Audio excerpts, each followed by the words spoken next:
Everyone, আজকে কিন্তু আমি সুন্দর একটা পুডিং বানিয়েছি। আর এটা কিন্তু ডাবের পুডিং। এখানে কিন্তু ডাবের পানি ইউজ করা হয়েছে, আর এটা যে নারকেলের যে শাঁসটা আছে সেটা কিন্তু দিয়েছি। তো পুডিংটা কিন্তু আমি এখনো ঢালি নাই, তবে এখন আমি ঢালবো। সুন্দর মতো কিন্তু সেট হয়ে গেছে পুডিংটা। তো এখন কিন্তু ঢালবার পালা। তো আমি এখন এটা সুন্দর করে ঢেলে নিচ্ছি।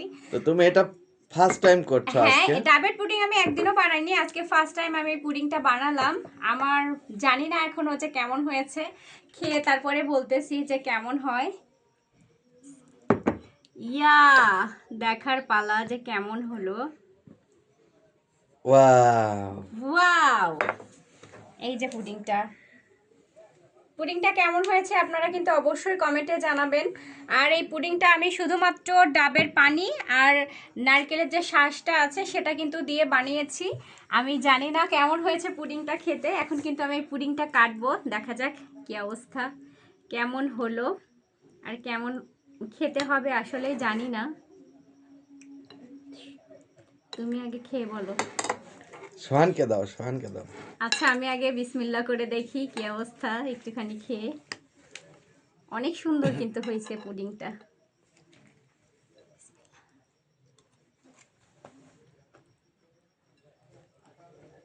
মজা। অনেক ডাবের মজা। পানিটা অনেক বেশি মিষ্টি ছিল, এজন্য কিন্তু আমি এখানে চিনি ইউজ করি নাই। যাদের অনেক বেশি মিষ্টি পছন্দ তারা কিন্তু চিনি দিয়ে বানাইতে পারবেন। অনেক সুন্দর হয়েছে এবং অনেক মজা হয়েছে। আর পুডিংটা দেখেন কত সুন্দর হয়েছে, সুন্দর। এখানে যদিও কাটার সময় আমি নারকেলটা একটু বেশি দিছিলাম, একটু টেস্টের জন্য, মানে নারকেলের যে শাঁসটা ওইটা। তো অনেক সুন্দর হয়েছে? হ্যাঁ, তোমরা অনেক এখন টেস্টি খাও। হয়েছে? তুমি আর সোহান এখন আচ্ছা। খাও, কেমন তো হলো। তো এটা কি আর কাউকে খাওয়াতে চাও? হ্যাঁ, অবশ্যই। সোহান যেহেতু আমাদের বাসায় চলে আসছে, আর স্পেশালি এটা কিন্তু সোহানের জন্যই বানানো, তো সোহানের জন্য বানালাম। দেখা যাক সোহান খাক, এবার খেয়ে বলুক কেমন হয়েছে এই পুডিংটা। হ্যাঁ, আর যদি কেউ খেতে চায় হ্যাঁ, আর তাহলে তো যদি কেউ খেতে চায় অবশ্যই চলে আসতে হবে আমাদের বাসায়। আসলে কিন্তু আমি এরকম করে পুডিং বানিয়ে খাওয়াতে পারবো।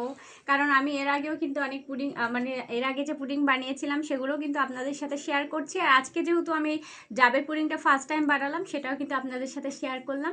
তো ফাইনালি আমি যে কয়দিন পুডিং বানিয়েছি, মানে প্রথম থেকে শুরু করে আজকে পর্যন্ত, একদিনও কিন্তু পুডিং আমার মানে খারাপ হয়নি বা একবারে খাওয়াই যাবে না এরকম কিন্তু হয়নি। চেষ্টা করতেছি আর কি নিজের হাতে সব কিছু বানানোর। তো দেখা যাক এরকম। তো ঠিক আছে, আল্লাহ হাফেজ।